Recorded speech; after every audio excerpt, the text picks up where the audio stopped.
మనం ఎప్పుడైనా ఎవరైనా మనం కీడు చేశారనుకోండి, జీవితాంతకాలం అవి మర్చిపోం. చేసిన మంచిని ఎవరు గుర్తురాదు. చాలా గమనించండి, మనుషుడు ఎంత బలహీనుడో గమనించాలా.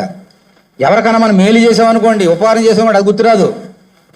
ఏదైనా చిన్న పొరపాటు జరిగిన పొరపాటు అనుకోకుండా చేస్తే కూడా అదే జ్ఞాపకం వస్తుంది. అతను చూడగానే అదే జ్ఞాపకం వస్తుంది. అప్పుడు అంటున్నాడు, చెడ్డ దాసురాలు నువ్వు, చెడ్డ దాసుడు నువ్వు అంటున్నాడు.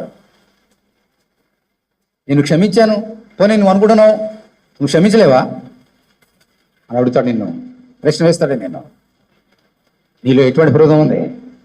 క్షమించే గుణం నీకు ఉందా లేదా? ఒకవేళ ఇతను నువ్వు క్షమించకపోతే నీ పాపాలు ఒకళ్ళు క్షమించినా మళ్ళీ వచ్చి ఎక్కడ పడతాయి? నా నెత్తి మీద పడతావు వచ్చి. అమ్మా, మిమ్మల్ని నేను క్షమించకపోతే నా తల్లి గర్భం పుట్టిన దినకొని ఈ దినకొని తప్పులు పాపాలు అన్నీ కూడా ఎక్కడ వచ్చి పడతాయి? నా నెత్తి మీద వచ్చి పడతాయి. నా సోదరుడు, నా సోదరే, ఇది దేవుడు చెప్తున్నటువంటి మాట.